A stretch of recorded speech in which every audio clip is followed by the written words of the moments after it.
to Keeping You in the Family with Dr. Margaret Aranda on the Caw 360 Network.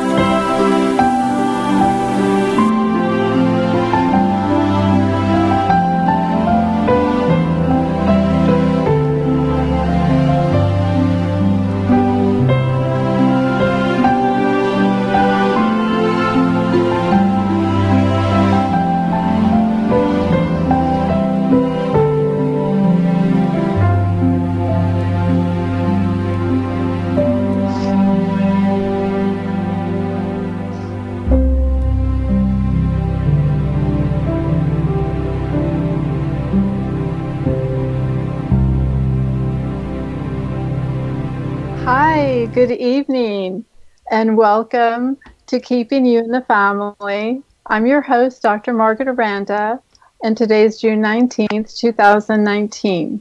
There are two ways that you can listen to this program. One is on www.cawnation.com. On there, you just press listen, and then you can play from there.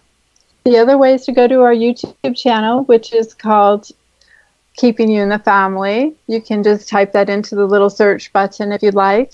And then please make sure and go ahead and subscribe to our channel too, so that you can get your daily dose of truth from Caw 360 Networks and all the channels there.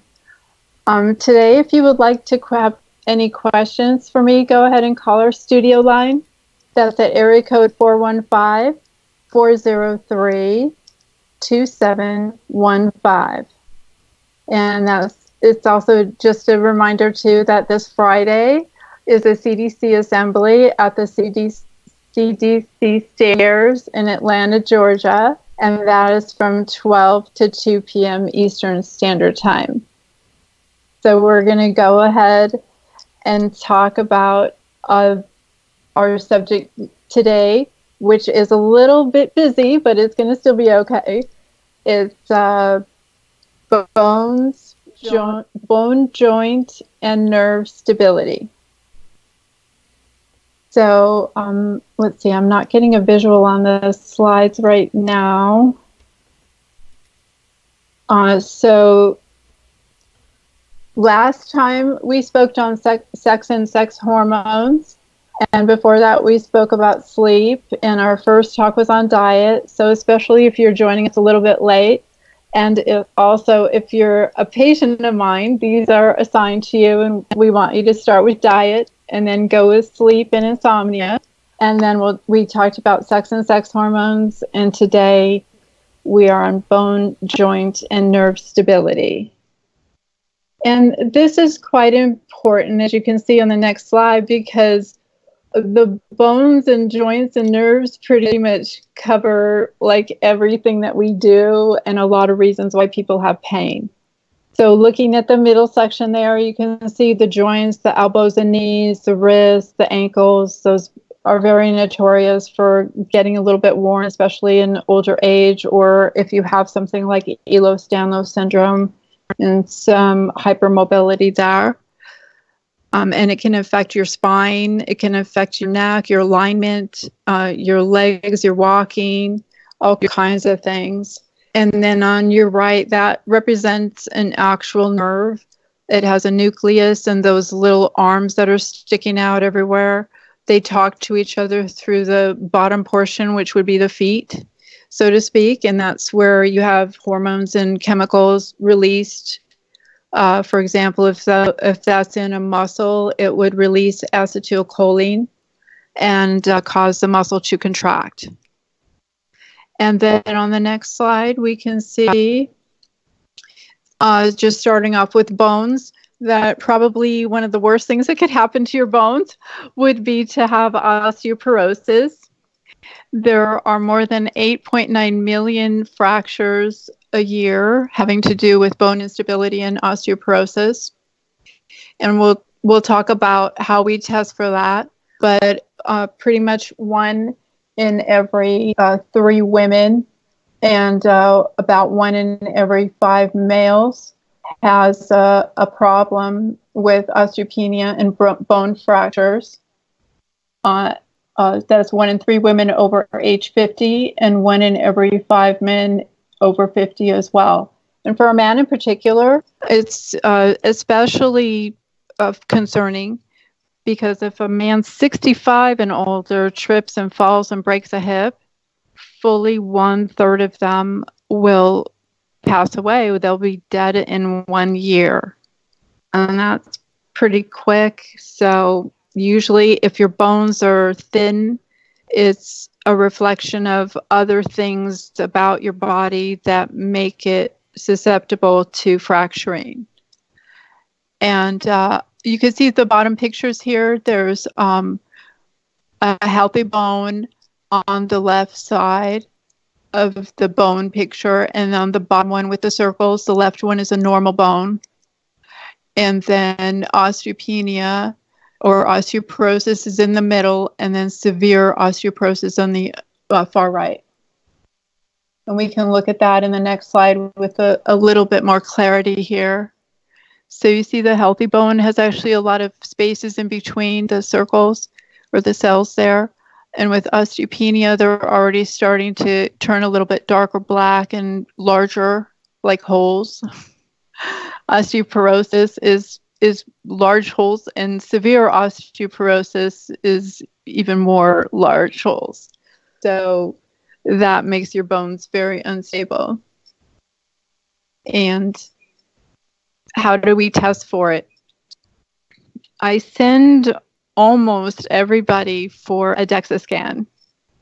And what a DEXA scan does, you can see the bottom right picture. Sorry, back to the previous slide. The bottom picture there, you lay down on a table and the x-ray machine swipes up and down your body. And then as it does that, it generates images of the bones.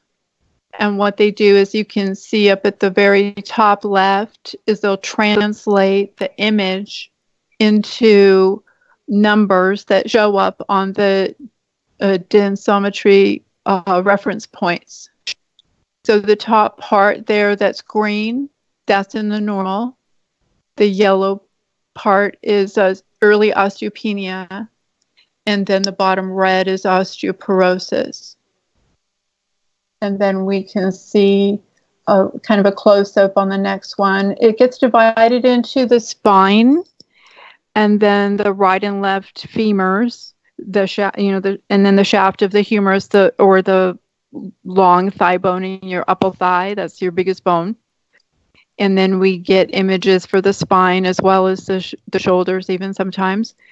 And if a particular hospital or program or doctor's office has a DEXA scanner with a special app in it, then this is really applicable to those that are really healthy or that want to work on having more bone density as well as increased lean muscle mass, because you can actually calculate from the DEXA scan the percent total body fat, the percent lean muscle mass, as well as isolate different areas like the abdomen.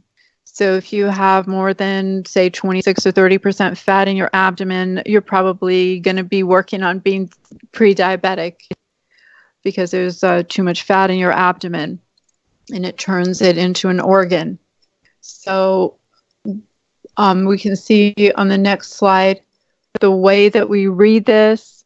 The normal range there is, say, between 0.88 and 1.24.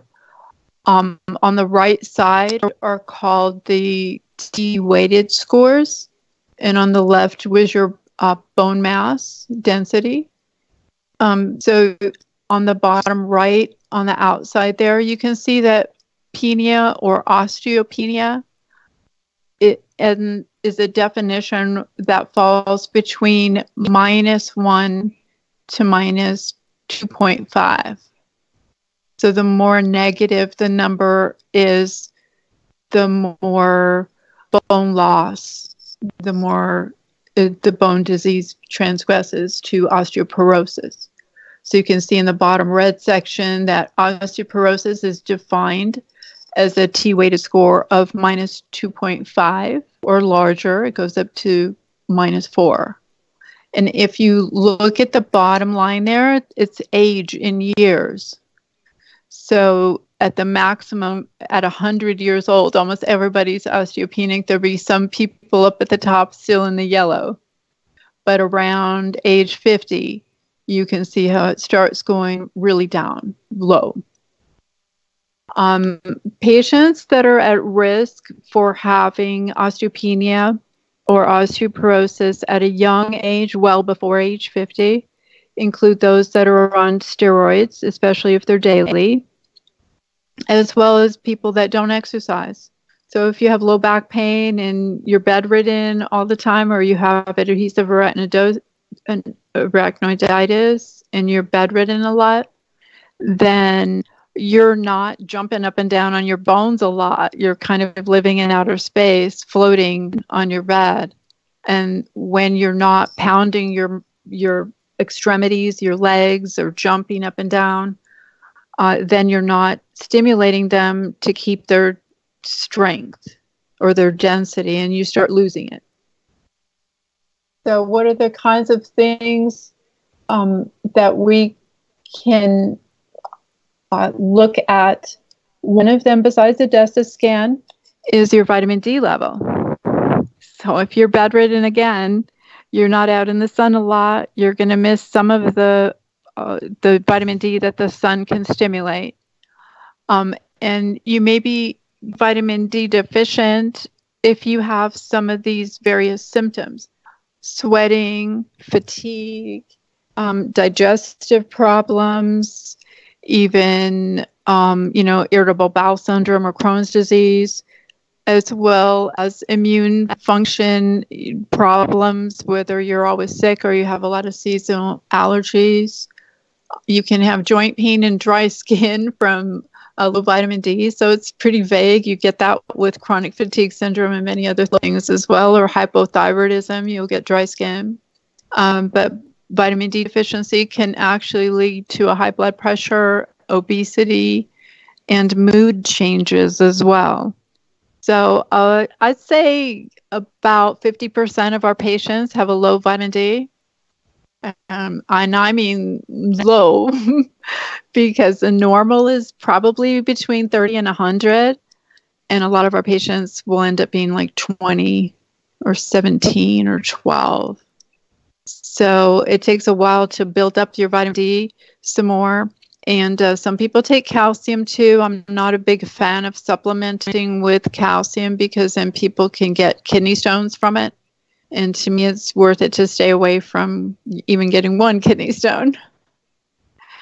So those are some of the things that we look for in your bone health. And we're really, really concerned that if you trip and fall, you don't fracture a hip, especially, or a leg. In the next section, we're going to talk about joint stability. So we're talking about the knees, the elbows, the shoulders, the SI joint, the sacroiliac joint, and the hip is one that frequently gets dysfunctional with Ehlers-Danlos syndrome as well. But when we're talking about the joints, we're talking about the muscle strength and coordination, the neuromuscular junction. All those muscles have to be in coordination with each other. Joint stability also has a lot to do with proprioception. Proprioception is your position sense, so to speak. So if you stand up and close your eyes, most people can imagine or can tell where their body is standing, and they know gravity is pulling them down, and they don't lean to the right or to the left. Their proprioceptors keep them standing straight and not falling. But if you have a problem with proprioception, that means that I can replicate that by having you stand up and close your eyes. And people that don't have a position sense, where the spinal thalamic tract or the spinal cord is not helping keep your body knowledgeable of its own position, those people will fall over. They'll just fall over when they close their eyes, and they'll get they almost panic. They reach out and they can fall very fast. So that has to do also with the nerve endings and mechanical receptors in the ligament that talk to your proprioceptors and tell you, what's working. So with chronic disease, the joints can definitely become unstable, and with aging, they can become unstable as well. An example is if you have weak quadriceps muscles or your thigh muscles in front, then that can just change the way that you walk and the way you weight bear enough, and you can end up with some osteoarthritis of the knee. Now, there's a question mark underneath there because nobody really knows whether the osteoarthritis of the knee is caused by weak quadriceps or vice versa. So they're still trying to figure that one out just a little bit, but if your joints are unstable, most people can hear them creak if you kneel down or squat down and then go back up again. A lot of times you can hear the creaking. So the reason why it's so important to have good joints, and I'm sorry the arrows went over just a little bit there. You can have an excessive or uncontrolled range of motion if your joints are unstable. That ROM is range of motion. And you can have dislocations. If you have a normal range of motion, but you have really fine motor movements or spasms, you can actually end up impinging on a nerve. And if you have a hypermobility syndrome like Ehlers-Danlos syndrome, your joints can actually be too lax. And that's the kind of joint instability that we usually do see with Ehlers-Danlos syndrome. And the interesting thing with this one, we spoke about sex hormones last week, is that if you notice a blood level of progesterone that's very low on a patient with Ehlers-Danlos syndrome, a lot of times they won't really complain that their joints feel stiff. They're used to hypermobile joints, and so they don't really perceive them being too tight usually. But a lot of times if I go ahead and treat a low progesterone level in a patient with EDS by giving them progesterone, sometimes they can complain that their joints became too lax. So that's an interesting thing to look at if you have never been diagnosed with EDS and you go on progesterone. If your joints become too lax all of a sudden, it could be because you actually have EDS, and that could be semi-diagnostic. Another really common deformity that we see that leads to bad knee instability is chondromalacia of the patella. Patella is your knee bone, and chondro has to do with the cartilage, and malacia is just an abnormal type there. So the left side shows the knee joint with a normal groove that goes right under the patella or the knee bone. And on the right side of that page, you can see that the femoral groove ends up being flattened out, and the knee bone dislocates, and it can actually dislocate quite sort of grandiosely. It's typical for a 16-year-old at the prom to be dancing and dislocate her knee. A lot of times that's diagnostic of chondromalacia of the patella. And so in these kinds of cases, there are a lot of importance that we need to place not only on the bones, but on the cartilage, on the connective tissue there, the ligaments, as well as the muscle strength. So because the quadriceps tendon goes kind of across there and is inserting right under the patella, if you build up your thighs in front, then that muscle can actually pull the patella or the knee bone back into place. So you can treat that with exercise. And on the next page, some people get injections in their knees. It's been popular to inject with steroid. Some people use hyaluronidase. We'll talk about it I think on the next slide, but there are other things too. One really simple thing that most people can do for joint stability would be to take a supplement preparation that includes both chondroitin and glucosamine. A lot of times they sell them together in the same capsule, and it comes in a double strength and a triple strength. So I like to have patients take the triple strength. And then on the next slide, we can see a syringe with clear preparation in it going into the knee joint. And so another thing that we can sometimes do for joint instability is PRP or mesenchymal cells. So in that syringe, that's platelet-rich plasma.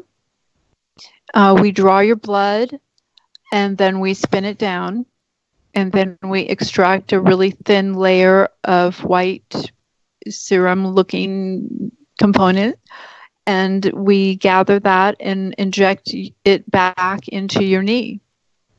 And it is painful. It is a little bit painful, and your knee will probably feel a little bit more painful for about 3 months. But a lot of patients can pretty much avoid surgery or delay it by getting this done as a procedure that doesn't have a whole lot of complications at all associated with it. You just have to be sterile and kind of proper, but it's a good option that's available to people who have bad knees. The other option listed here is mesenchymal cells. We're talking about what you would probably hear as stem cells. There are 3 ways to get stem cells from yourself. You can get one from liposuction of your fat. You can get it another way by doing a bone marrow. Both of those are expensive procedures requiring an operating room and a lot of sterility. And both of them are associated with pain and some recovery, especially a bone marrow. It's quite painful.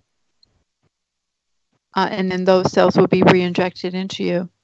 The third way that I like of mesenchymal cells is to gather them from a baby, a newborn baby's umbilical cord.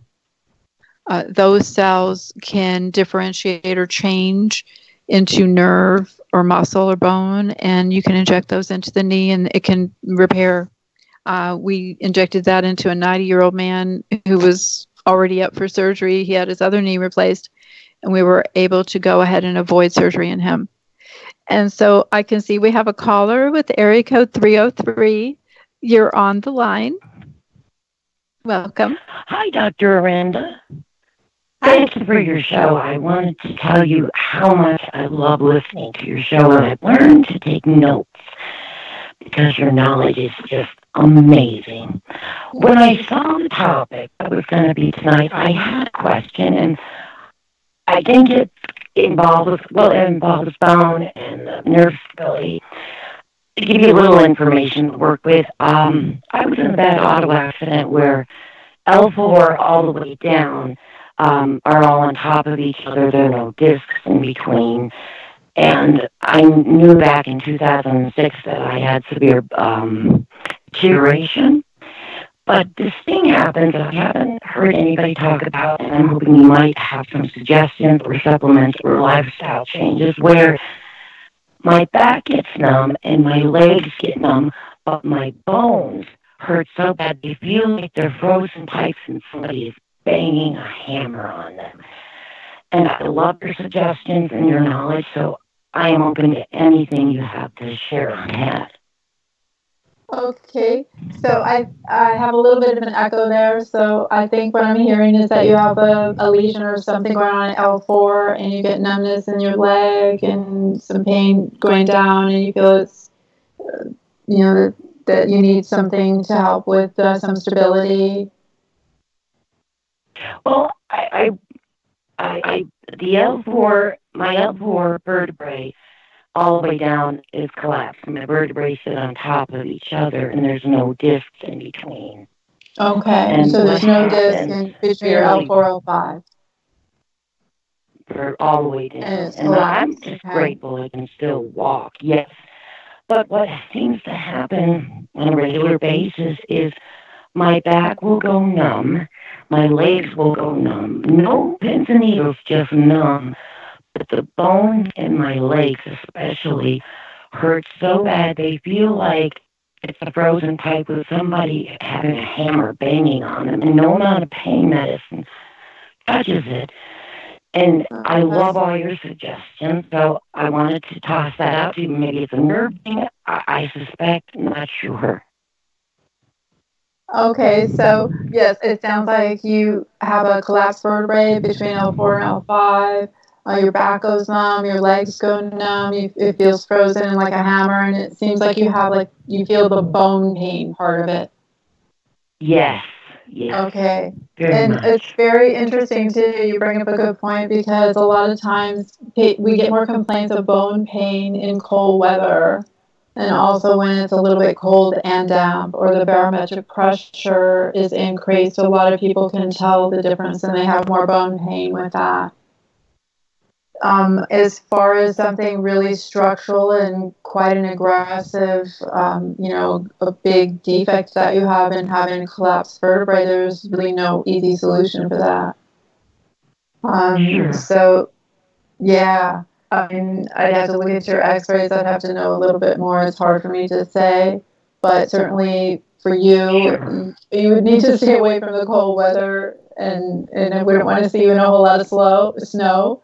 And probably your bone density is really low. And if you tripped and fell, you'd probably break a hip, and it would be no fun. So I think like all the things we're talking about, to get a DEXA scan, to check your vitamin D level, to go ahead and do chondroitin and glucosamine. And the other thing that's going to help you is probably going to be hormones if you're by chance postmenopausal. And you can replace your hormones with estrogen, especially testosterone. Then both of those are going to increase your the density of your bones and help them to at least be stronger. And so for you, having a big abdomen is going to be a bad thing. Having a good weight so that your spine doesn't have a whole lot of pressure on it is going to be good. And that's going to go a long way, and so will diet in that case too. So diet becomes super, super important for you, your body weight, your percent body fat, your lean muscle mass, all the things we're talking about. And then we're going to talk about nerve health in the next section, and there might be a couple more things that can help you too. Awesome. Thank you so much. Okay, you absolutely thank you. We also have a caller. You are the best. Erica 716. Bye-bye. Oh, thank you so very much. Hi, caller. You're Erica 716. Nice to have you here with us this evening.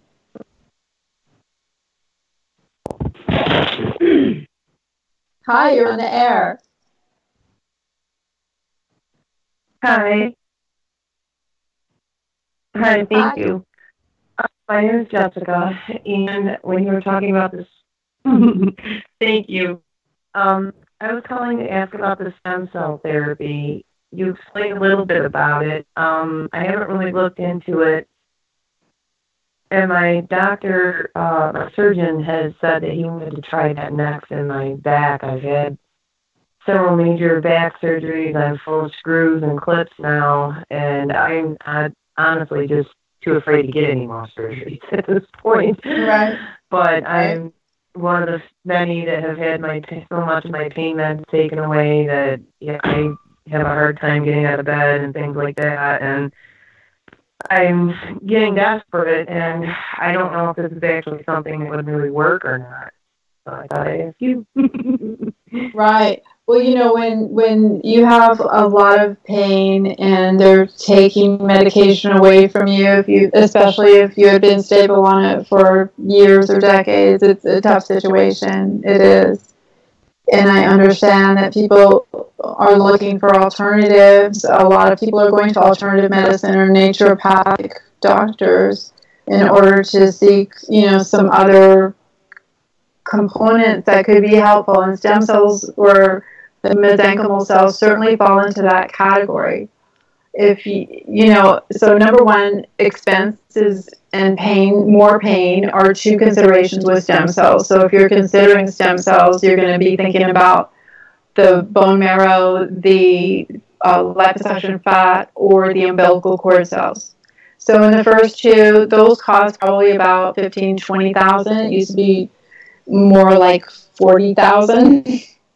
So it's an operating room, it's general anesthesia, it's surgical procedures, and procuring and treating your own cells and then giving them back to you. So when you're talking about, say, one specific area in your spine that has a defect, if you're like the woman in the previous call and you have an entire vertebrae that collapsed, it's probably not going to fix that even if you inject it straight into the vertebrae. But if you have something that's a little bit smaller or that's more like a crack defect, so to speak, it's possible that it could fill that in. Whether somebody should go in with a needle into your spine and instrument your spine is another matter. If you have Ehlers-Danlos syndrome, I think it's contraindicated. I wouldn't want to see you go through that. I wouldn't do it in you because you're probably going to tear and you could still have cerebral spinal fluid leaks. Even if it's microscopic over, it would happen probably, it would stay there for the rest of your life.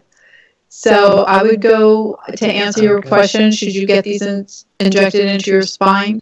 I think there are some cases where that could definitely be helpful. There's a lot of literature to support that, but you really have to go to somebody who knows what they're doing, and somebody who's almost does nothing but that all day long and has a lot of experience with it. And it's not too hard to find those people these days, and a lot of orthopedic surgeons and neurosurgeons are starting to do their own stem cell injections, because even Mayo Clinic has an ad up that pretty much says we're offering it to our patients because we know that if we don't provide it or we don't offer it as a service, then they're going to go somewhere else and they're going to get it from somebody else, and we don't know what they're going to be doing, what they're going to be giving, how they're going to treat the cells, how sterilely the procedure is going to be, who's it's indicated in, who it's not. So a lot of doctors are trying to provide a service by doing this so that they know that the patients are actually getting something in that syringe that gets injected and goes in the right place. And then I'll just add a caveat to that on umbilical cord cells. They're the youngest cells that you could possibly procure because it's a newborn baby, and of course newborn babies are still growing, and so their growth factors are aplenty. The other thing too is that when you get the umbilical cells delivered, they come, if you don't have your own sub-zero, because it's like minus 70 Fahrenheit with liquid nitrogen, that it has to be frozen out, with all the fog when you pull it out, then it has to be thawed out. Mm-hmm. So if they don't have that, then they'll get a box delivered to their office. And it's really important that if you go to somebody that does that you see that they open the box in front of you, they take out the cells in front of you, they thaw it out in front of you, they draw it up in a syringe in front of you, and then they deliver it so that you witness it. Because there's some sort of horror stories out there where somebody will walk in with a syringe full of something and say, here's your stem cells that you just paid $10,000 for, $15,000 or $17,000 for, and I'm going to inject them in you right now, and we don't know what was in there. Sure, so you have to be leery and have a high index of suspicion that you're going to pretty much get what you paid for, and that somebody isn't just doing it to make money off you. It can be quite the scam out there. But the umbilical cord cells, I will say too, are my favorite because it's not invasive. And a lot of these companies have been testing them for HIV and hepatitis. Everything else is like getting a blood transfusion in that sense because it's a blood product from another human. But the good thing about the stem cells these days is a lot of the providers that make it, they have it so that there's no DNA from the nucleus that gets incorporated into any of your DNA and any of your cells. It's RNA-based. So it's messenger-based, and then those cells go to areas that are crying out in pain, and also have inflammatory markers, all the interleukins and the cytochromes and the factors that are floating around, tumor necrosis factors, there's a whole list of them. And they pick up those injury signals and then home to that area, they can start repairing, and they can turn into the tissue that's there to fill a defect, say. So they wouldn't turn into bone. This is more of a soft tissue thing. I'm sorry, I missed that. So this wouldn't be like regrowing bone. This is more of a soft tissue issue. Yeah, it can grow wherever you inject it. It could be into the knees. It can regrow like some bone, nerve, joints, connective tissue. Yeah. Oh. I mean, they're even injecting PRP into the scalp to grow hair. And the PRP, say, if I took 60 mLs of blood, spun it down, extracted the platelet-rich plasma, and then re-injected it into your knees, what that does, and the reason why it causes a little bit more pain, is that the initial reaction is an inflammatory reaction. It's a healing inflammatory reaction, and it also will recruit your body's own stem cells to go in and repair that area. And I should mention, too, that the cells are thought to repair for months to maybe up to a year. Especially the stem cells are thought perhaps to work for up to a year. So a lot of these options are more attractive to a lot of people, because if you have knee surgery, sometimes the surgeon will tell you it's a 1-year recovery. And a lot of people can't miss work for 6 months or 2 months or 1 month even to recuperate from knee surgery. So a lot of times you can get a very good outcome in a short period of time relatively, and have it be non-invasive. So you keep walking and you keep working, whatever you want to do. Yeah. Yeah, I've had knee surgery. It's pretty painful. And yes. Definitely, I would rather have done that than do the knee surgery, that's for sure. Yes. Well, thank you so much for your time. That was a lot of good information. Oh, sure. Thank you so very much. I try to pack it in there. Yeah, we have... Okay. Thank you. I see we have a caller from area code 262. You're on the air. Hi. Nice to have you here. Hello, Doctor. Hello, everybody. It's Dave from Wisconsin. I wait to hear you talk about NervecStability later, maybe on another show. What's the state of the art and the feasibility and risks with artificial intervertebral discs? I'll just listen. Thank you. Okay, so I think the question had to do with artificial intervertebral discs. An artificial disc. Yes. And actually, I don't know the answer to that question, but I'd be happy to look it up and research it a little bit and get back to you on that. I don't know enough about that to answer your question, but we'll look into that for next show. I'll make a comment on there. And this was Dave, right? Okay, perfect. So we'll just go on and we'll finish the rest of this here, part 3. It has to do with nerve stability, which is important whether your bones or your joints are bothering you. So we have a nerve there. You can see the one on the left is normal. Say to the left of that would be the nucleus of the nerve. So it received a signal from another nerve, and then it travels down those little cylinders that look like hot dogs almost. That's the myelin sheath. It's a lipid or like a fat layer that's around the nerves that conducts electricity. And the nerves are actually spaced kind of like that. There's gaps in between the myelin. And that's where the nerve conducts, and it sort of goes node to node to node. Each of those spaces is called a node of Ranvier. And then when the electric impulse, say, to move your muscle goes to the right side of those long blue things, then those are nerve endings that are going to release acetylcholine to make the muscle move. So when you have deficiencies like the nerve in the middle, the blue one there, parts of that myelin can be missing. And, so that means that you're either going to be really weak or you're going to have some spasticity. And vitamin B12, I think in this case, is a really good thing that we try to do for everybody in our clinic. I like to give B12 injections.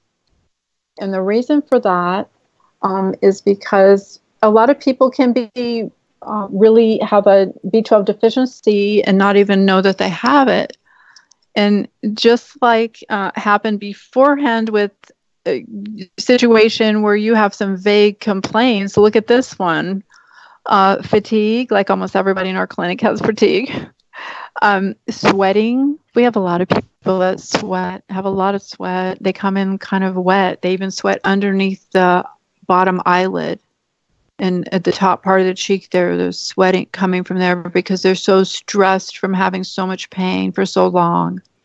So patients with vitamin B12 deficiency can also be overweight, have digestive problems, again, like Crohn's disease or irritable bowel syndrome.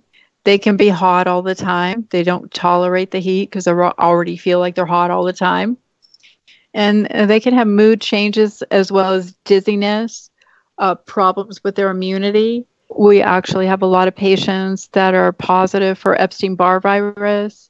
And usually if they're positive for that, they're also positive for Coxsackie and cytomegalovirus and maybe herpes simplex 1 and 2. So we find in general that the immune system can definitely be compromised, and not just from B12 deficiency, but from plenty of other things. And B12 deficiency, because that affects the nerves, can lead to pins and needles as well. So what we want to try to do is supplement with B12. A lot of people feel like they have more energy with it. That's just bottom line. Too many people say it, honestly. I think for it to be a placebo effect, I think it's a real effect. We think that we can grow some nerves sometimes, whether it's with human growth hormone or HCG or anabolic steroids or ketamine even. So if we feel that if we supply some B12, it gives an opportunity for new nerves to grow.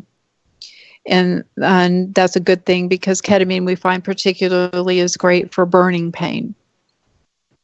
Vitamin B12 is needed in your cells in general as well as your red blood cells in particular. It's great for your immunity, your metabolism. It's great for mental health. People can have mood changes with a B12 deficiency, we said. It's good for your heart. It's fantastic for your skin and your nails and your hair too. So in our clinic, when people have a lot of comorbidities and they're sick and they're tired and they're in families that need to say hi to their kids sometimes and get out of bed every so often, we think it's a small thing to do to provide some of this. So we can see that, of course, you can get some B12 from food sources. And we list a bunch of those on the next slide: chickens, eggs, milk, nuts, liver, beans, and then also yeast and mussels. Even mushrooms have a lot, meat and cheese and fish too. And the liver, I don't particularly like liver, but some people do. And then we have a caller on area code 573. Hi, welcome to Keeping You in the Family. You're on the air.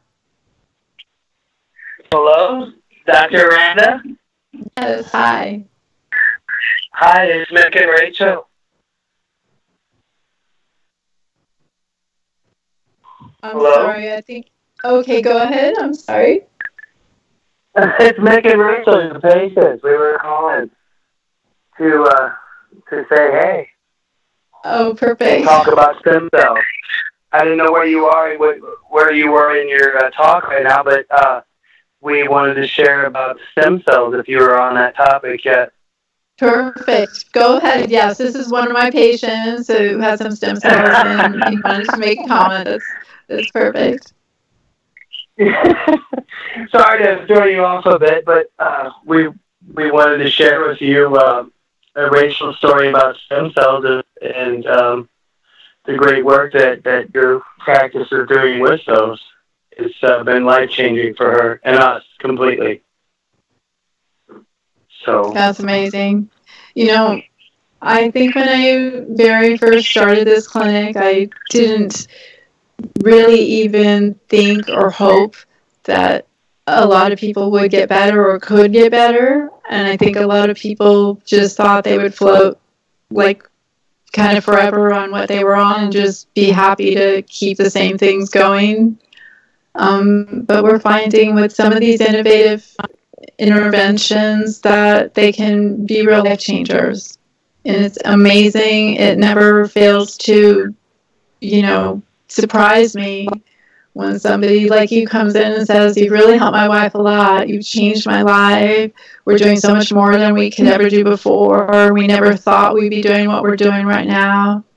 So it's really, really satisfying. It's really wonderful. Yes, the work you're doing is amazing, and we can only share it with everybody that we can that needs your type of help. And you've given us an opportunity at life again where we thought we were trapped. And thank you isn't enough. Thank you. It's definitely all my pleasure. And we also have a question about whether stem cells can help with Lyme disease. I haven't looked up that one in particular, but certainly with Lyme disease, there's a lot of organ damage that could even go to your brain. So I don't think that stem cells can actually do anything to the, Bordella, the actual, infective agent that is underlying the Lyme problem. So I'd have to get back to you on this one, too. I'm super careful in my practice to say I don't know when I don't know. And, I find in particular that whether it's PRP or stem cells, that one of the easiest outcomes to see that where you can say this absolutely helped me 100% is in a joint, injecting into a joint like the knees. And a lot of people inject IV also, do an intravenous infusion or an injection, and it's probably the most anti-inflammatory thing that you can do. And the cells can still home and go where they need to work. So thank you. And then we're just about to our second to the last slide here. The vitamin B12 comes in a little 1 ml red containers, glass containers. A lot of them are not clear. They're dark because you're not really supposed to let the UV light go through it.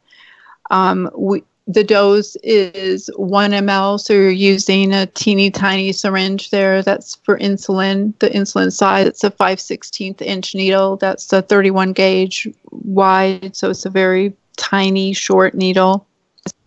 You can order vitamin B12. You can do a B complex. You can do cyanocobalamin. There's even methylbalamin. But I like to give 1,000 units sub-Q 1 to 2 times a week. What I tell people is you urinate out the extra. And so if your urine turns bright yellow, you're just saying bye-bye to some B12. And you've already had enough and your body's giving it up. But if you give yourself an injection and your urine doesn't change color, does not, that means it held on to everything and you needed it. And you might need just a little bit more. So I like to give patients the authority over their own bodies. If they find that they inject one time and it doesn't turn bright yellow, then they might need it a little bit more. So I'll let them do 2 injections a week. And, I don't have a number on it. I don't know how much it helps exactly, but I know that a lot of patients tell me that they have more energy and they feel better with it. And to me, that's good enough. So just to summarize then, on the next slide, we talked about bones, joints, and nerves. So I think the best test for bone strength and stability is a DEXA scan. And you should be able to get a report of your own results to see where you fall in your T-scores. A lot of patients come in, and I could tell that they've been disabled for a long time. I'll start them on 1,000 to 2,000 units of vitamin D3. and I like to give it together with vitamin K2. It increases the absorption of D3 and vice versa. So they act synergistically. Your body will absorb both of them more than if you just took one of them or the other. So they work better together than they do alone. If your T-score is minus 2.5 or bigger than that, minus 3, minus 3.5, minus 4, you're in that red zone on that previous slide at the bottom, then I like to do 5,000 units a day for a good, 3 months, 4 months, or 50,000 units a week. And I like to give that with K2 as well. If you have osteoporosis, this bad, I send you to an endocrinologist also. There's a whole list of other drugs that are more potent that can do a lot more. And then for joints, the chondroitin glucosamine gets a triple strength. And the nerves, I really like you to do the B12. We have, I think, the time for the last caller from area code 909. Hi, how are you? You're on the air. Hi. Hi, love it. I've seen you before on YouTube. I think you're back again today. Yes? How are you doing?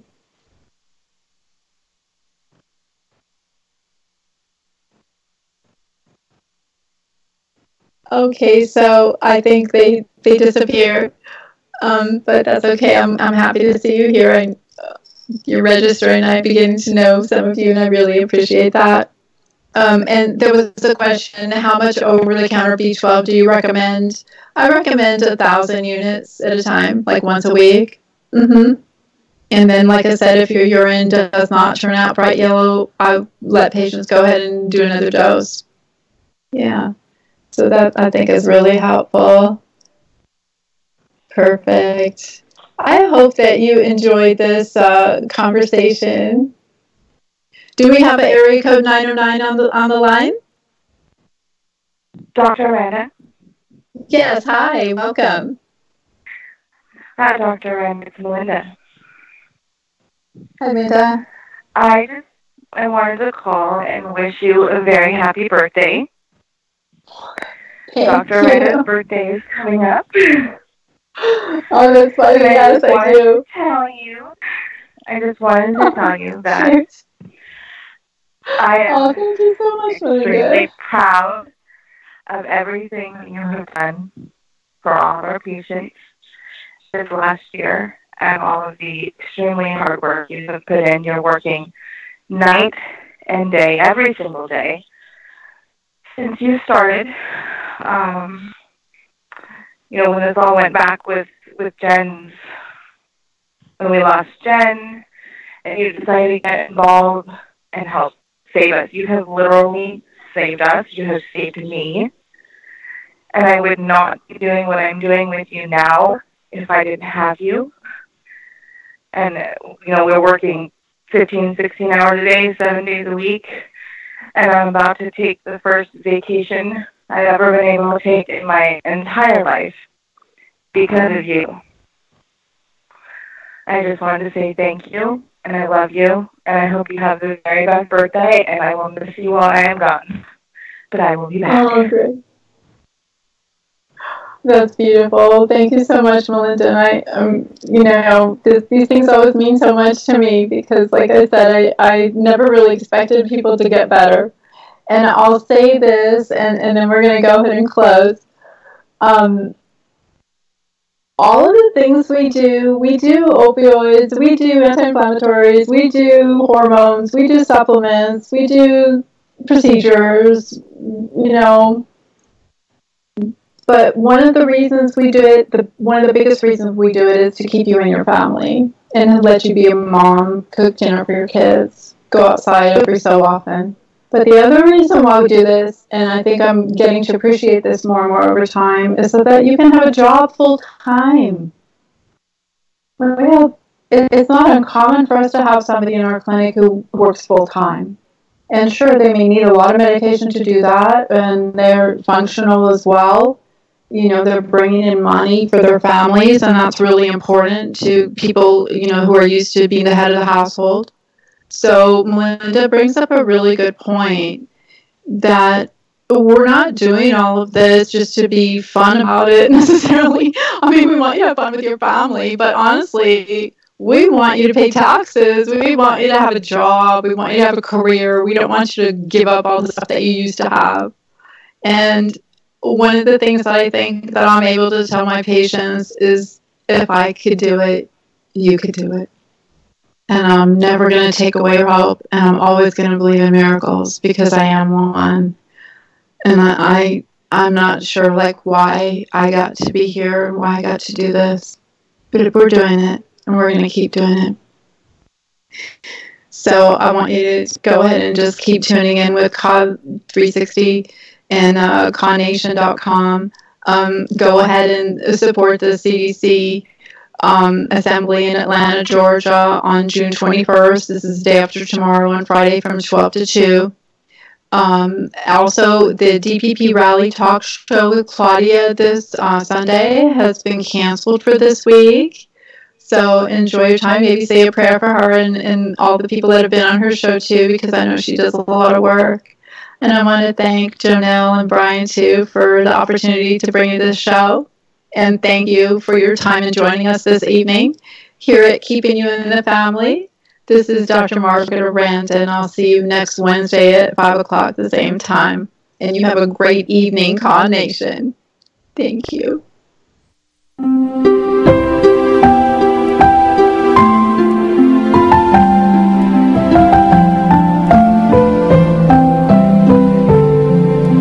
Thanks for joining us for Keeping You in the Family.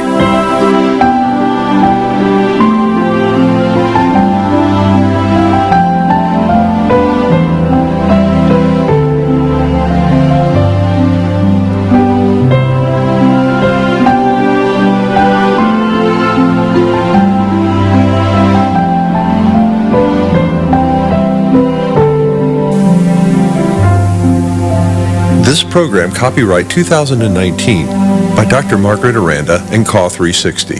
All rights reserved. We are sorry, but the show has ended. Goodbye.